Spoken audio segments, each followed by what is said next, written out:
Well,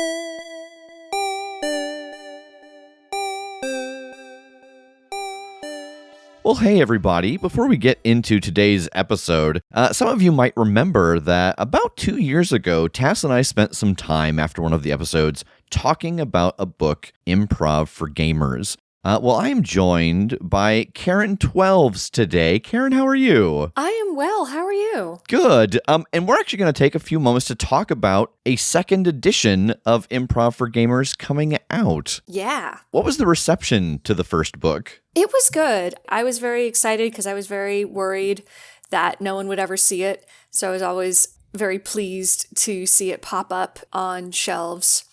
And it's funny, we had picked such a vibrant blue color for it that whenever I did watch other people's streams or people were like showing off their game shelf, I could see it. I could just see it by color alone. I was like, that's my book there. But it did really well. And I was teaching it a lot also because it is based on the series of workshops that I started like over a decade ago. And so I was still teaching those at conventions. And it was really fun to actually then be able to point people to the book in the vendor's hall because they would say like, gosh, how can I do this? I'd say, I have a book now. So what prompted you to do a second volume? I just really wanted to add more. I mean, as soon as the first volume came out, there were things that didn't go in that I wanted to put in. Was like, I forgot about that one exercise that would have been really cool. And also, I realized I wanted to make some changes about the language because the language was very, in my mind, somebody who's not done a lot of online TTRPGs and, I'm not on Twitch or anything. I had always very much envisioned it as something that people would do in person. And so the language really reflected that. It also reflected a lot of mobility. So I wanted to go back and really update the language so it was more inclusive and made it feel a lot less restrictive of you have to do this in a physical space.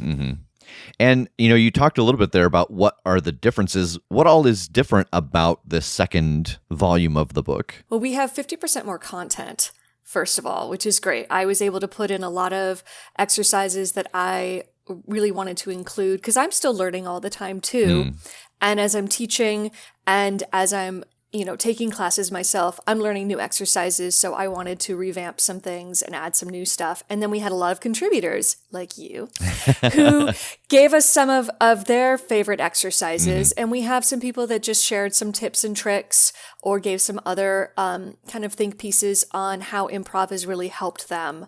So we included a lot more from a lot more people, and that was really great to just give other people a voice because I always felt very self-conscious about, it's me, Karen Twelves, someone you don't know, telling you how to improv and how to game.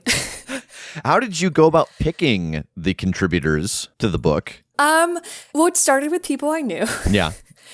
And a lot of kind of asking other people. Because again, I know that my circle is limited to my circle. So, and it is kind of hard to find other, as I call them, kind of dual class improviser gamers, like people who are kind of actively teaching or performing improv or voice acting or in some way have that theater background and are active gamers. So we kind of asked around with a lot of different people. And so with all the contributors, we also said, hey, if there's anyone else let us know if they'd be interested. So we did find some other people that way. Yeah. So for quite a number of years, I taught on a college level, and I've also done workshops for acting and improv. How do you bridge this gap between the actual performance of improv and the elements of gaming? Something that I always like to reassure people about the game is that it's not about performing. There is only a few exercises where you have to do scenes, and those are optional. You don't have to explore those if you don't want to. You can really pick and choose what you want to do in the book for what works for you. And none of it is really focusing on performing. And as an instructor for Improv for Gamers, I would never give notes after a scene because it's not about that. Yeah. It's really about practicing the skills. So it's the same types of warm up and kind of workout exercises that improvisers do to build those skills before we go and do the acting and the scene work. So I always like to reassure people that it is very beginner friendly and very low pressure to just try out some stuff.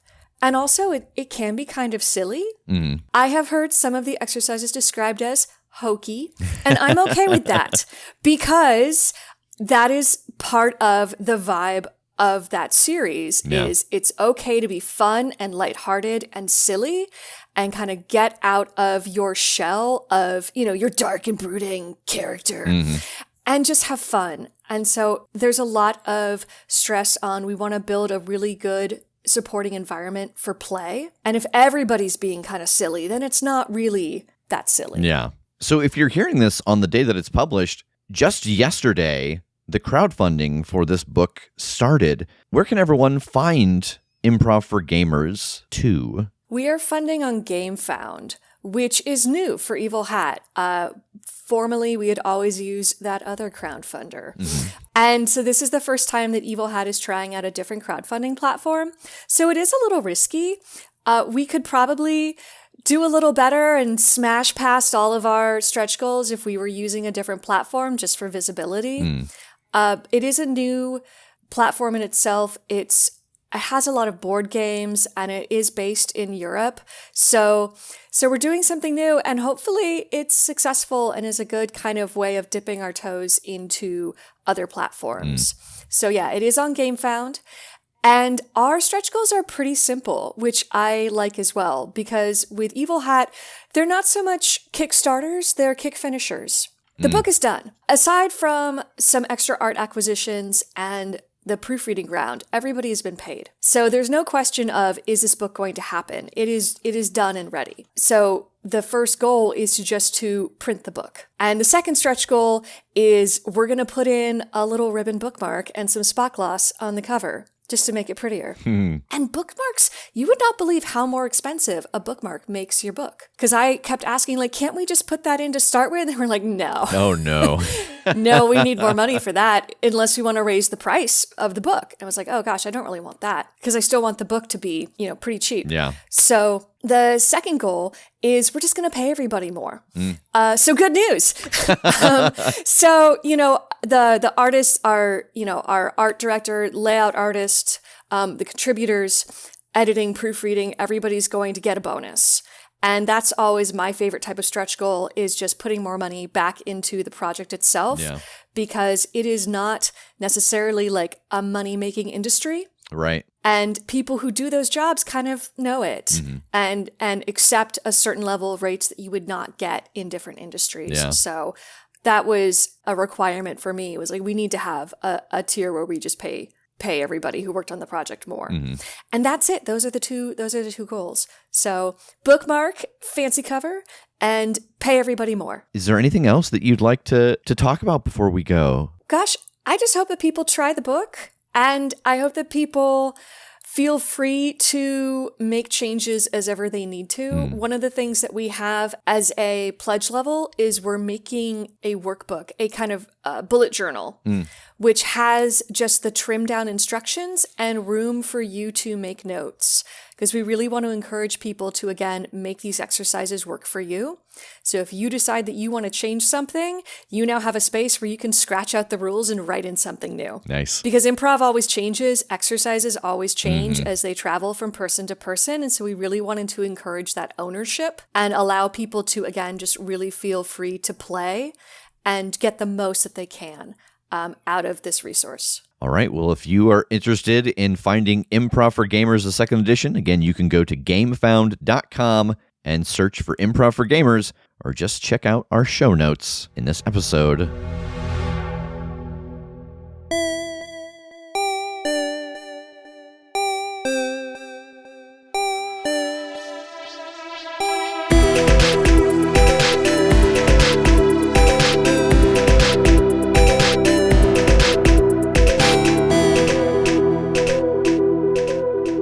I had a dream that I've been giggling about for a while now, and I needed to share it because it involved all of us. Oh, it was one of those dreams.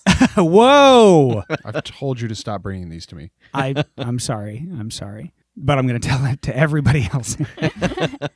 That we were all at like some get together. Like it felt very much like college rev, like some of the theater parties and stuff we used to go to. Like that felt like the setting. Okay. But it was all people that I know now. Yeah. I was sitting on one corner of the room talking with a few people, and the four of you were across the room, and you were like huddled together, like two of you were on a love seat, and like Rev was sort of kneeling down, and Megan was standing and talking very animated and looking concerned. That doesn't sound like me. And so I was talking with Jesse, and suddenly we look over and like, what is wrong? Like, they seem flustered about something. And we see Megan just nod, and she looks determined, and I don't remember, one of you kind of like waves her on. And so Megan kind of, this weird like mix of sort of determined and awkward, but like upbeat and almost skipping over, comes over. She takes a knee, and she like reaches her hand out to like take my hand. And I'm like, what's up, bud? And she's like, well, we've been talking over there, and I'm your little sister now.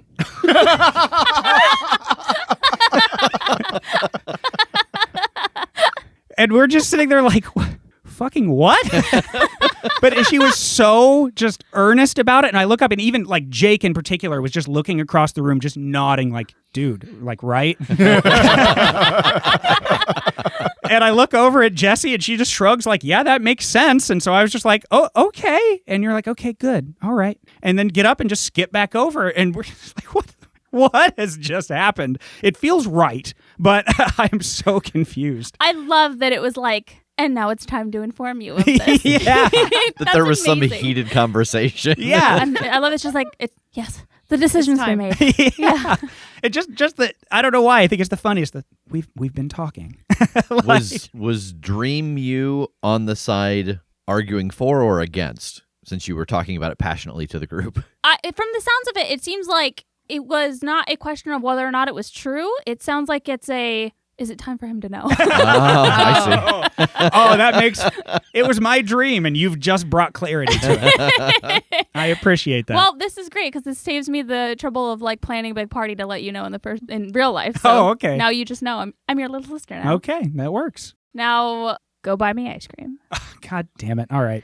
This is great. I've never been the little sister before. I've always been the oldest. So What do you think is going to be different? Like, what are you going to try? Just a lot of guilt. Oh no! From what I've learned. Oh no! Also, you have to teach me how to skateboard. I think that's part of the rules. Oh, I got that for sure. And endless piggyback rides. I'm so sorry about your Oh knee. no! But Okay.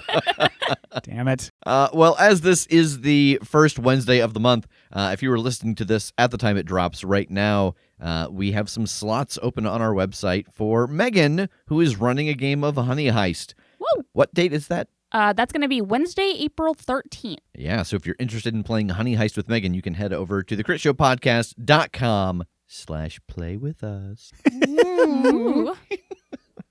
And as it is the beginning of the month, we also want to take this opportunity to thank all of our new patrons who joined us in the month of March. Stephanie Fox, Justin Kuvas, Engurand, Curzon. Would it help if I cough over any of these while you're... This was the first time in a very long time where I thought, maybe I'll try to look these up beforehand, but that defeats the spirit. Raucus Viticus. I think that one's like the Bible passage. Yeah. Mark Fairchild, Aaron Parker, Eddie Webb, Stephen B., Stephen Piasta, Devo Kaplan, and Aroboros. Quick question for all of you. Do you pronounce Stephen differently if it's V versus PH? Yeah. You say Stephen and Stephen? If it's a PH, it's Stephen. Uh-huh. And if it's a V, it's Stephen. I see. Steven. Slow it down. Slow the recording down a lot, and you'll be able to hear the difference. Just the slight, yeah. So thank you for joining us on Patreon. Thank you to all of our patrons who join us every month over at patreon.com/theCritShow, where tiers start at just $1, which gets you access to the most aggressively welcoming Discord on the internet. And now the $5 tier also comes with the ad-free feed if you would like to support us, but not listen to ads. Because, some people don't want to do that. Yeah. I get it. I had a TiVo. I'd like to skip commercials. Yeah, shoot ya, man. I pay for Hulu Plus. I get it. Yeah. And with that, it's time to get to the episode. The next morning, we find ourselves in the subterranean lair. You've all gotten up and had breakfast and gotten around to depart to your various locations. Jake and Megan heading towards Illinois, and Tass and Kim also headed towards Illinois, just the northern part as opposed to the southern part. We should have just set this thing in Illinois, probably. We should have just set the show in Illinois. It's a nice background. And as you're all getting ready to depart, Margaret arrives. I thought before you all took off, I'd show you what's come of the new digs. Well, the new old digs. And I do believe there's a little matter of Kim's initiation. Oh, right. I think I'm just grinning. Yeah, these are usually fun. This is going to be fun. Well, if you all follow me, I will, I'll show you what we've got set up. And she heads out of the subterranean lair, but she does not head back above ground. She continues through the sewer tunnels for a while. I make Tass go first. Yeah. And after a few twists and turns, you come to a door that has these very large boxes above it on the top, and you can see scanners on it. And a little node pops out and scans Margaret, and the door opens. Oh, fancy. Well, this was the best that we could come up with in the moment. Magic's a little longer process, and Jingles was able to put together these turret centuries pretty quickly. Nice. And she leads you through the door, and it opens into the cavern where IPT fell through.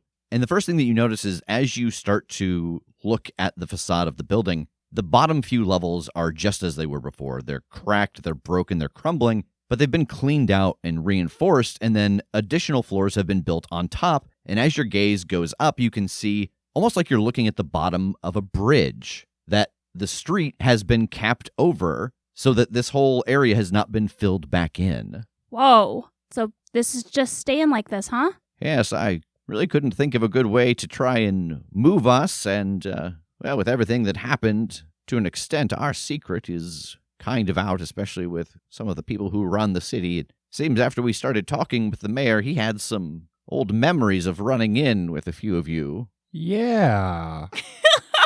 How's he doing? How's he feeling about all that? Well, he feels a little better now that he knows the things that he thought he saw or experienced were real. So we've got a tenuous working relationship with the city. As opposed to hiding, they're going to build around us and over us. Okay. I'm surprised, honestly. That's kind of a unforeseen boon, right? Yes. Between, a city block falling in and a giant monster attacking the capital, and there's a good cause for them to believe it's true. Fair point. And I think mechanically, this doesn't affect any of you anymore, but if you were still the professional, the tags for the IPT would be changing right now. Oh, okay. I feel like it makes sense that it's kind of out in the open now, because I'm not really sure how a repertory theater would operate if it was trapped inside of a sinkhole. Attendance would be about the same.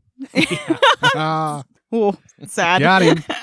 Well, Megan and Jake, I know that you have got to get on the road, but that made me realize that you probably don't have a way to get anywhere. And she digs in her pockets and pulls out a set of keys. And she pushes a button, and a door on the far side starts to open, and she throws you the keys. And the garage door opens fully, and sitting inside the garage is the IPT cruiser. Oh, man. God. What? I've been traveling in increasing style for so long, and now I get another rung up on the ladder. Thank you. Yeah, your car didn't change color when you passed by in the light. That's true. Yeah, I got that cool chromatic paint job on the PT Cruiser. And she lets you know that the way that this works down here is you can get into the car, and inside of the garage space, if you back up, it'll take you up and into an alley. All right. Well, thank you. Megan, do you want to drive? Oh, I can't be seen in something like this. Sorry. All right, She's just cool. going to take her moped. Yeah, it's going to take me quite a while. Very long time to get I'll be there. going maximum 40 miles per hour. So how is the rebuilding going here? I see you've added on a little bit. Yes, a lot of the bottom floors were lost in the collapse, so we've kind of reversed the layout that you knew before. All of the research and things like that will be done on the top floors, and the bottom floors will be the offices. That's quick work. Being known to the public, or at least a little more known than you were, how is that affecting things security-wise? Well, we're not employing anyone from the city. We're not bringing anyone down here. It's, well, it's actually kind of similar to if you've ever seen Ghostbusters. We do have someone who we technically have to report to when something happens that could cause a large financial crisis for the city, but for the most part, it will be left alone. We're basically putting together a special team that will deal specifically with the things going on around Indianapolis. As far as the mayor is concerned, that is the team, but it's, for us, the Indianapolis team. Gotcha. So what is Kim going to have to do? Oh, yeah, that's a good question. I know that, I've read about Megan's telekinetic maze and guiding Jake through it. Well, I can't tell you. I mean, if anything, you should be able to tell me what it is you're going to be doing. Yeah, okay. That was the first test. Oh, no. Why? Stop writing in that notebook. What are you writing? Well, if Jake and Megan would like to stay and watch, I suppose we could begin now. I do want to see what's about to happen. Oh, definitely. Okay. So I think in that case, Kim, why don't you roll your beginning of mystery move? Okay. 13. All right. So for the purposes of you getting to use your powers in this display, this is a mystery, but in the sense of the story. No, I want full experience after this I'm initiation. sure you do. So the image that you get is Tass laying on the ground in the darkness. There is a cloaked figure with a large, jagged knife to his throat, and you can see red starting to leak down his neck into the collar of his shirt. And I'm just rattling off while she's doing whatever she's doing. These are usually so fun. It's like ridiculous. Well, this might be an obvious one, but because I got a full success, I can ask a question from Read a Bad Situation. What's the best way to protect the victim? The way to protect the victim is to find the cloaked figure before they find Tass. Okay, so I was talking to Margaret about what this was, and then immediately my eyes flash white, and I stand stock still for a moment. With my eyes still white, I reach into my pocket and start flipping through my tarot cards, and then my vision clears. Margaret, are you going to have someone kill Tass? And as you turn to say that to her, she is escorting Jake and Megan inside, and you hear the door lock. What did you just say? And so right now, Megan and Jake and Margaret are inside, and the two of you are outside in the cavern, and all of the lights that are illuminating the cave cut out. What did you just ask her? Calm down. This is going to be okay. The vision I saw is the worst case scenario. I saw a hooded figure with a knife and you on the ground bleeding out. Bleeding out? Hey, Tass, what have you kept saying to me in Chicago, right? Trust my visions. We will find a way through this. I told you to trust your visions. Uh-huh. I'm kidding. I'm sorry. I'm stressed. No, it's fine. Listen. How do you think I feel? I thought we were going to do fun maze times, not cloaked assassins. Somewhere out in the expanses of this cave and this network of tunnels that were dug by the ghouls, you hear. Fucking hell. All right. Okay. All we got to do is just find this guy before they find us. And do you have a light on you? I mean, I have my headlamp, but is that breaking the rules? I think anything that keeps you alive is not going to break the rules. Fair point. Yeah, I'll fish that out and put it on. Yeah, I think I just want to start looking up and down these tunnels and trying to see if I can track like where I heard that voice coming from and see if I can get a better read on where this figure might be. All right, why don't you roll Read a Bad Situation? Sure. Oh, and I can roll that with Weird now because of my level up. Nice. 11. All right, you get a hold 3. Are there any dangers we haven't noticed? Yes. As Tass turns this light on, you get the very quick impression that stealth is no longer on your side. Mm-hmm. You have now made yourselves all very visible in a game of find one person before the other person is found. Well, that's true. What's the biggest threat? The biggest threat here is the sound of you talking with each other and your footfalls, like all of the sound that you're giving off. Okay. And again, if the answer is different, what's the best way to protect the victims? In this moment, the best way to protect the victim would be to maybe use this light source as a decoy. If you could use it to draw this person in and have you all not be there. Okay. I grab Tass's hand and whisper, "We have to throw the light source. The guy, he's going to track that. If we can draw the killer to that light, then maybe we can sneak up on them." Okay, let's get over to one of the tunnels then, and I'll huck it down the tunnel, and then we'll backtrack and get into another one or something. Yeah, okay, sounds good. And before we start doing this, because we're already illuminated, I think my eyes flash white again, and I would like to see through time. All right, roll it. Oh, hell yeah, 10. All right, you get a hold 3. Okay, let's go. Okay, so as we're going, and I still have my light up, like, can I see... I guess what I'm looking for is, like, a tunnel above one of these ones at ground level, if there are even any left. I don't know what all they've done here. Yeah, there are tunnels really all throughout. It's kind of a honeycomb. All right, I have an idea. And so I want to just track one of the tunnels that's like just up above, like not too far up from like one that we're heading into. And as we approach the one that's like closer to our level, I want to kind of get in and give her a nod. And I will take off the lamp and huck it down that tunnel. And then I want to hold her shoulder and walk back out just a little bit and try to pick her up and fly up to the tunnel above this one. Oh my god! I forgot you could do that.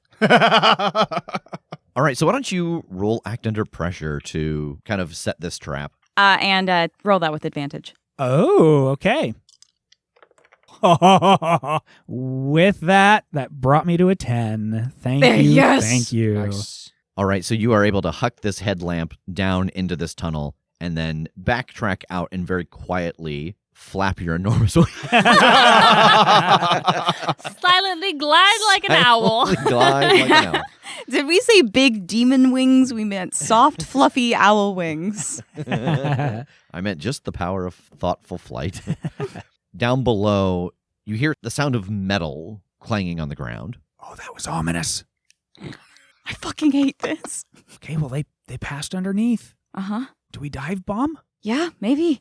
Okay, so yeah, let's go. Let's get down behind them. Yeah, okay. What was your initiation like? Did it involve this much potential murder? No, not at all. Okay. It was written. It was a Scantron test.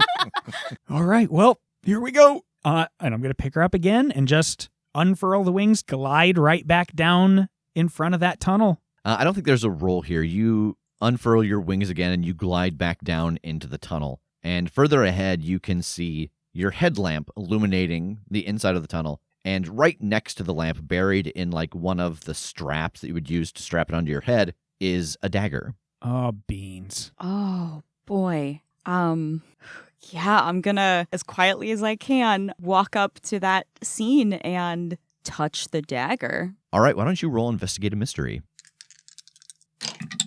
Man, I'm rolling like gangbusters today. 12. All right, you get a hold 2. I not only get a hold 2, I get a question I can ask for free. So, what happened here? You get a very clear vision of someone running down this tunnel inside of this cloak, seeing the light, sprinting through, and they slam the dagger down into the strap and continue on through further into the tunnel. Where did it go? You think that they must be at the end of this tunnel because you can tell that further down it has been collapsed, that this is a dead end. Gotcha. What sort of creature is it? So as this vision plays through your mind again of the person in the cloak running through and slamming the dagger down, you get a very clear glimpse of black boots and green pants, and you recognize these clothes. They belong to Ranger Dave Garmajon. Oh my gosh. I don't know why, but for a moment I was sure you were going leprechaun. The like giggling in the darkness and the black shoes and the green pants. And it's March. I was like, he put a fucking leprechaun assassin in this, and I'm here for it. When I heard black boots and green pants, I was thinking, yeah, like ranger clothes. I wouldn't have thought that it was him. But I love that Jake's mind just went fanciful. Leprechaun. Yeah, Black shiny boots. it could have been a tactical I love leprechaun. Tactical leprechaun. Time to deploy the tactical leprechaun. Hey, I've seen those movies. That's terrifying. Yeah. They're going to be wishing they never messed with us. Nice. Okay, it's not just some guy. It's Ranger Dave in a cloak with a knife. What?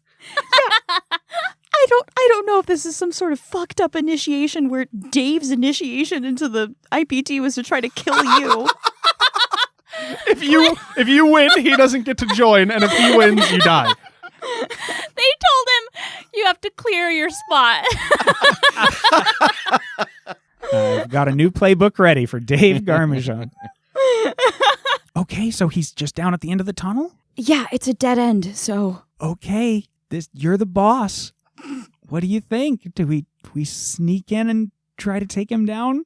Oh... As you're both standing here in the light trying to figure this out, a dagger comes flying end over end towards Tass. I want to push him out of the way. All right, why don't you roll protect someone? A lot of dagger training. And Who Ranger are you, school. Dave Garmajon?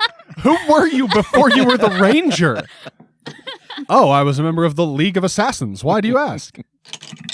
That's a 4. Oh, no. So as this dagger comes whipping into the light end over end, you get this vision of where it's going to be. And so you try to grab a hold of Tass and shift him away from it. And it's almost like you picked the most likely one instead of the least likely one.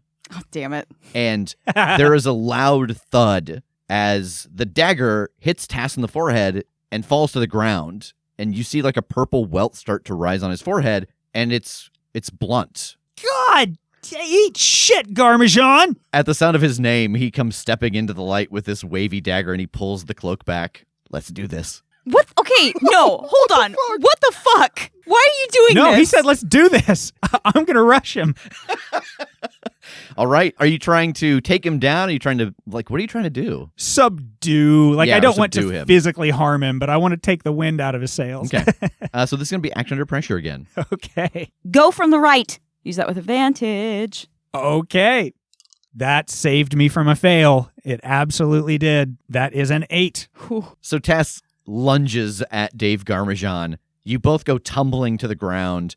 And as the dagger hits the ground, Kim, you see that it is leaving red marks wherever it touches. And as you're rolling around on top of Dave, he starts to laugh, and he lets go of the dagger and kind of puts his hands up in surrender. Level with me, dude. Are you like Steven Seagal when he was like whatever? He was like some SEAL Team 6 or whatever, and then got bored and went to be a park ranger because Jesus. No, I just had a lot of free time, and so I threw daggers at trees, and Margaret gave me those. Oh my God. And I'll get up and offer him a hand. Okay, but what about this knife? Did she give you this too?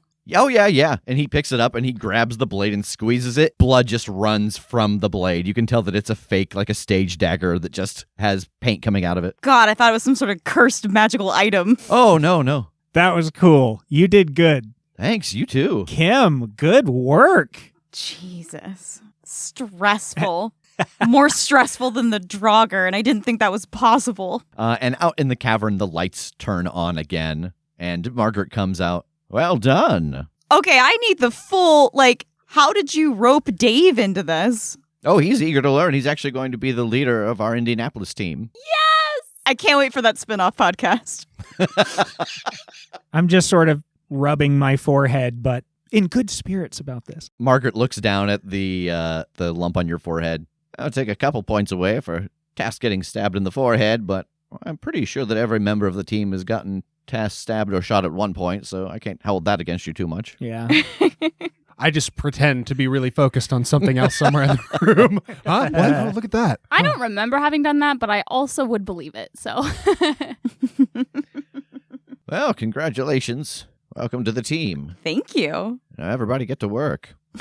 Nice. Yeah, I give Kim a high five. Good job. Thank you. You owe me a burger for the forehead thing. Yeah, I'm so sorry. We'll grab one on our way to Chicago. My treat. Though also I don't have any money. Will you take an IOU? For burgers, always. Okay. Well, good luck up there. Thanks. Can't wait to hear all about it. We'll see you when we get back. Yeah, good luck with your stuff too. What all do we need to take with us? 2 additional passengers? Where's Wallace and Aiden? I call Wallace.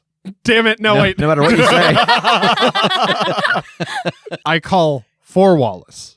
I get Wallace and Aiden to come down to the car, and we will hop in and get on the road. Wait, if this is the only car, then how are Tass and I getting to Chicago? What if we just place the other portal we've got so that we can go right through to the castle, and then you guys can take the car? Yeah, I actually want to ask Margaret, with this place kind of being back up and running, like what's the status with the underground lair? Like what are you using that for, or are you still? Actually, Anastasia and Jingles are kind of the last remnants of what we've got in there, so we're going to move them today into here, and after that, it'll be all yours again. Now that IPT is its own kind of little zone, we could maybe crack the yoke in the subterranean layer, depending on how we feel about that. Now that the subterranean layer is not the sole base of IPT stuff. Yeah, exactly. Yeah, I feel like I would prefer it there to the IPT based on the target that the IPT has been and is, just due to the nature of what it is and what it holds. Yeah, if the original concern was we don't know if there's a mole, then I think that still stands until we find out anything new. So if it's subterranean layer where only a few certain people that we definitely trust are going to go, then yeah. Okay, yeah, I support that. I think we'll head back to the subterranean lair and go set up that portal, and then those of us headed to the castle can just go through the portal, and I'll toss the keys to Tass and Kim instead. It's great because I don't have to drive the PT Cruiser either. All right, so Jake and Megan and Wallace and Aiden go through the portal that leads out into the castle. Is there anything that you all want to do at the castle before you head to Elnor? And is everyone going to Elnor? I imagine Wallace wouldn't, because he doesn't really have anything to contribute on the Elnor side. He's probably... Magical lands don't really seem like his vibe. No, yeah. Not enough trench coats in the Magic Lands. He's probably staying behind and just like prepping the next steps, like where they're going to go and contingency plans and stuff. Okay. I don't have anything particular I need to do while we're in here. I'd probably check in with Selena and let her know, like, this is what we're headed off to do right now, so I'll be in touch soon. Okay. Yeah, I'll probably do the same with my grandpa. Just say hi, I love you. We got some stuff we got to do really fast, but I'll be back later. All right. Yeah, so you all come in, you touch base, and you head through the portal to Elnor. And I think we find the two of you and Aiden and Ferguson in the Room of Magic. Jake, as you are going through the various books that Ferguson has, the spells that he has collected, why don't you roll Investigate a Mystery to try and find these kind of missing pieces that you don't have, this half of the spell that you're not quite sure how it works. Okay. And Megan, while Jake is doing this research with the aid of Ferguson, what are you doing down in this space? Aiden's just kind of beaming. He's very excited to be seeing the things that he's seeing. Yeah, I think I'm giving him a tour, and we're walking around, and I'm just kind of catching him up on what's going on in the world and preparing him to be a child in this century. So how are you feeling about what we're about to do here? Okay, I think it'll be a little strange not to be able to feel when someone's upset. Like, it's been a very useful tool in my life thus far, and having that cut off, I think, will be weird. Yeah, I know what you mean. Nobody really has that strong of an idea of why it is exactly you can do the things you do, but it really feels similar to a lot of the things I can do, and I don't know why you ended up back here when you did. I kind of have a feeling if we hadn't returned, you might have had to deal with some of the things that I can do. But I'm glad that you don't have to have that burden, and I'm glad that you get an opportunity to be a kid. Yeah, I'm gonna miss going out. That probably sounds weird to say, but the best times of my life were spent with the crew solving these mysteries and hunting down these monsters. It's kind of weird to try to think about putting that genie back in the bottle and going to regular school and dealing with, like, bullies and stuff. Yeah, but, there's always going to be monsters. Now's the time for you to not have to really worry about that. And I understand what you mean about using the ability to tell what people are feeling to get through life, but also that's not really your responsibility. And it's not something you should have to rely on. Social cues. Yeah. I'm just saying, you probably feel like because you can pick up on what people are feeling, you have a responsibility to act on it. Yeah, that's true. And it can help you navigate that, but it's not your responsibility. So Wallace is going to take good care of you, and I think you're going to be all right. And we're going to take care of things on our end, and when you're a little older, you can join us and hunt down all the monsters you want. Promise? Promise. Deal. Cool.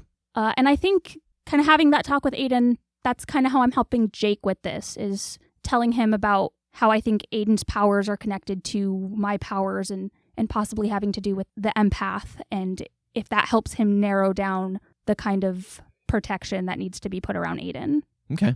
So, Jake, I think you get a additional +1 to this roll for the information that Megan gives you. Good. That is a 7. Oh, boy. Wow. All right, you get a hold 1.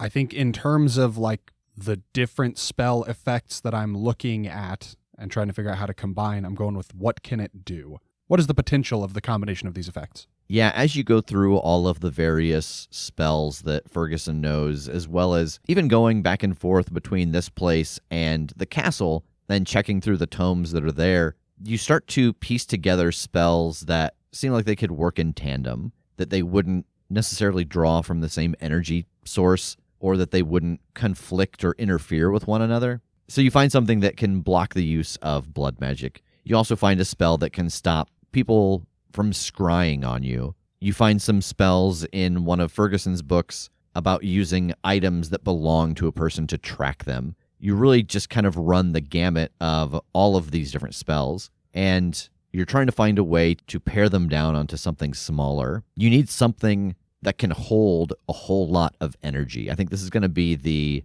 weird or rare material. Like, you need something that can hold a lot of capacity, because there's going to be a lot of spells generating. It's not going to be a spell. You're almost firing off multiple spells at the same time, but none of them will conflict with each other. All right, so I'm going to need a very high capacity external hard drive. Yes. Yeah. Solid state. Okay. I get on Newegg. And he just wears it around his neck. You get it gold plated, and he fits right in with the kids today. Oh, I wish everybody at home could see the look that Rev gave me at the end of that sentence of like, I don't know. Is this true? Hello, fellow kids. Hello, fellow kids. If we have any Gen Z listeners in the audience, please let us know if we're completely off the mark. Please, Thank you. Don't, not me. Please don't tell me. I don't want to know. Boy, I'm trying to think of things I've utilized or interacted with in the past that would fit that bill. Yeah, either something that can hold a lot of power, or even something that is like compartmentalized. The first thing that comes to mind is Willem's fortune, but I don't know how that would resolve with it being like intrinsically linked to multiple other pieces. Yeah. We also have a pretty good inkling that probably Nash has one of those right now. Oh, that's fine. Actually, do I think that I could distill this down into no more than 8 discrete ongoing magical effects? Yes. Okay. Then I want to ask Aiden for his little communicator that they all have, that little D8. Oh, like the messaging gem. Yeah, the thing with 8 faces of different gemstones. Yeah, he takes it out of his pocket and holds it up. I want to kind of scrutinize it and see if I think this thing could do the job. Yeah, like this thing probably wouldn't hold enough power on its own if it was a single giant spell going off, but because it's magically charged on all 8 sides and set to run individually, this could absolutely work. All right. Well, Aiden, good news.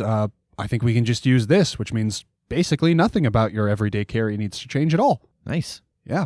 I mean, the downside is it won't do the job it was originally built for anymore, but you'll be with Wallace and his will still. So, All right. I'm going to set to work on this thing. All right, so Megan, as Jake is implementing the spell, what are you going to do? Because this is going to take him a couple days still. Well, what I want to do is I want to do some research, ever since talking to Aiden about the empath. I want to try and find out more about what happened to the empath and what happened to these other gods that died and who they were.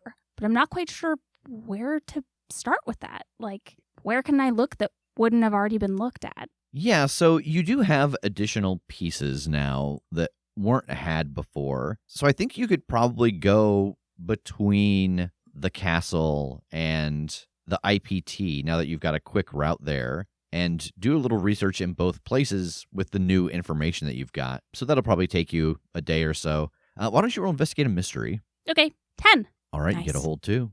What is being concealed here? So the thing that's being concealed here, you know who the living gods are still, and you know 2 of the ones that were killed when they tried to imprison Death. There's always I don't know if vessel's the right word, but someone who is imbued with the power specifically of that missing god. It doesn't take them over. It's just kind of an energy that exists in the world, and it finds the most appropriate candidate for those powers. But you know that there are other people in the world who seem like they could be a vessel for them. There are empathic people all over the world who can sense when someone is in pain, have glimpses of people's thoughts, and there's also creatures when it comes to the Devourer. You've run into a number of them that can feed off of pain, and not just monsters, but people who can feed off of various things. And so you start to make that correlation, and you start thinking about all of the gods and what it is they represent and what they do,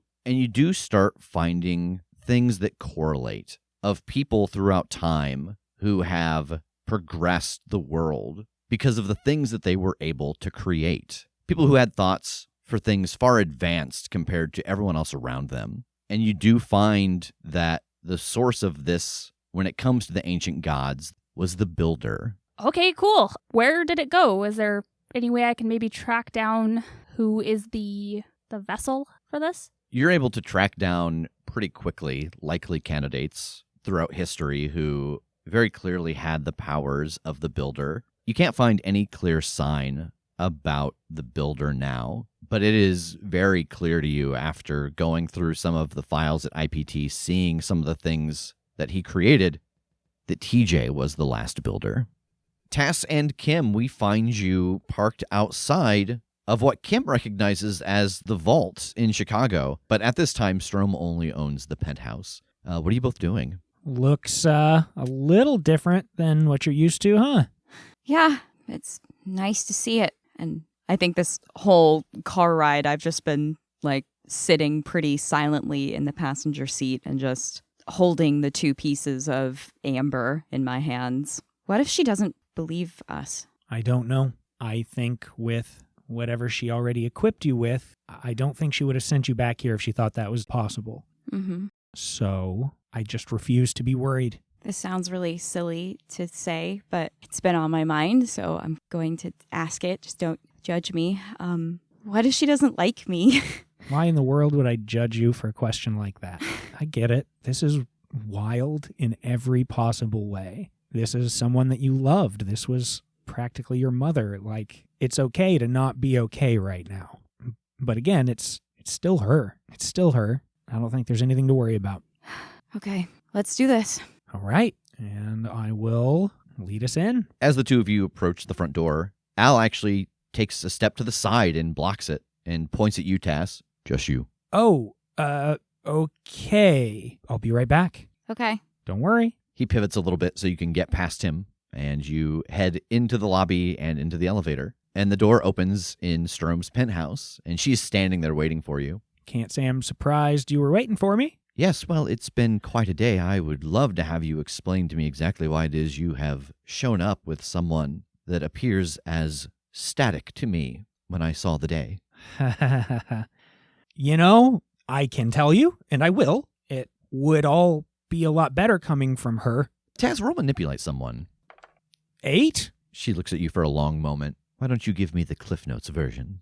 Okay. I have brought her to speak with you because in 100 years from now, this is a person that you care about enough to literally sacrifice yourself for her. We brought her back, and we've got a lot of explaining to do. Well, with a pitch like that, how can I say no? Thought you might like that. Kim, back in front of the building, Al raises his hand to his ear and steps aside. You're free to go in. Thanks, Al. I think we see his kind of surprised look at someone knowing his name as you pass through into the lobby and into the elevator. I just wave at him as the elevator doors close. The elevator doors open and Tass and Strom are standing there. So, Tass tells me that the young woman standing before me, who to me appeared as what I can only describe as television static when I saw the day, is someone that in 100 years from now I'll know. It's so good to see you again.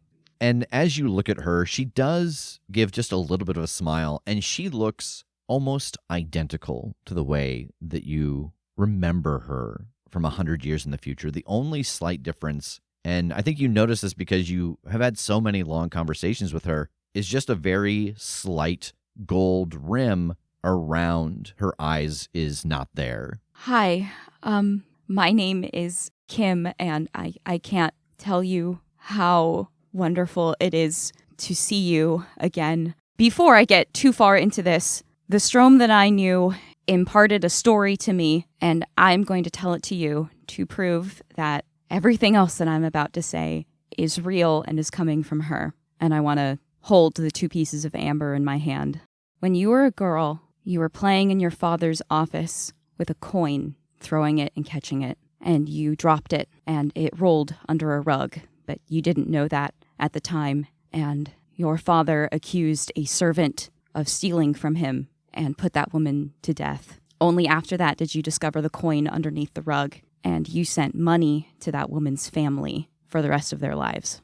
There's a long silence in the room. As you told this story, her eyes slowly lowered to the ground and got a little whiter, and then she recomposes herself and looks to you. I've never told that to anybody. Not yet. I come from a future where Grigory Nash's ritual was successful and everyone became supernaturally gifted, and the Chicago that I am from was divided up into several powerful factions, and you headed one of them. 2, actually, but that is a longer story.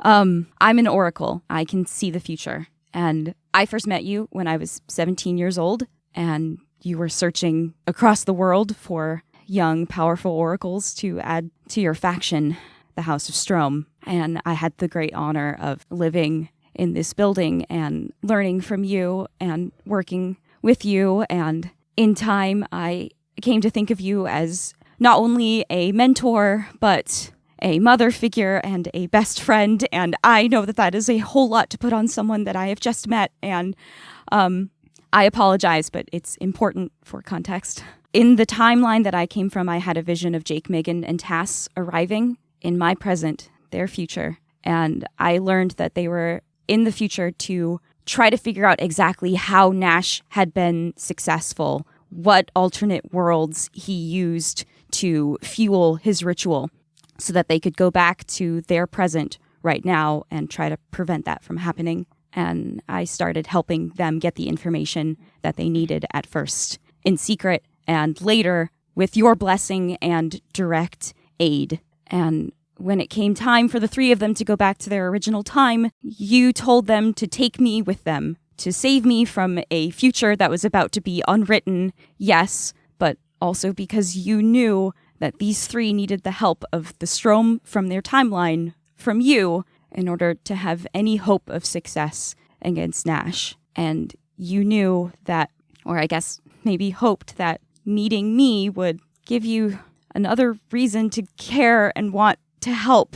I'm sorry, I know that this is a whole lot, and I've probably blown your vision for the rest of the day, and I really apologize. I know how frustrating that is for you. As you have been saying all of this to Strom, you felt your emotions building up and all of the memories of her that you had experienced in your life. And it's not until you get towards the end where you start apologizing that you realize that your 2 hands are trying to pull themselves towards each other.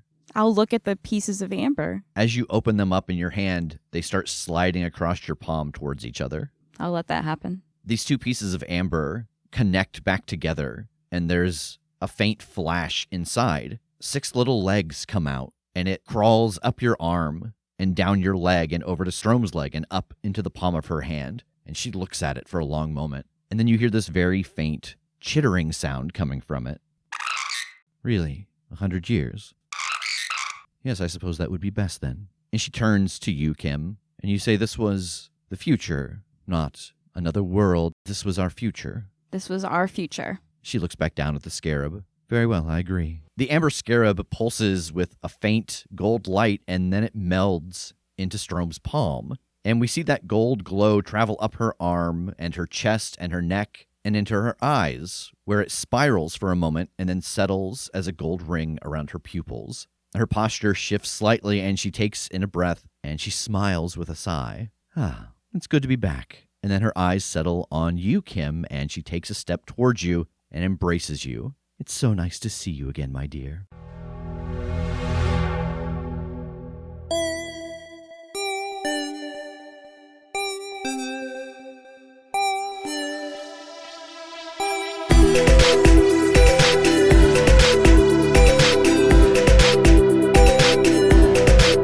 Critshow is a Critshow Studios production, edited and produced by Brandon Wentz with music by Jake Purley. You can find more information about us at thecritshowpodcast.com. To keep up to date with upcoming live shows, contests, and other special events, follow us at The Crit Show on Facebook, Instagram, and Twitter. For even more weekly content, join us at patreon.com/thecritShow.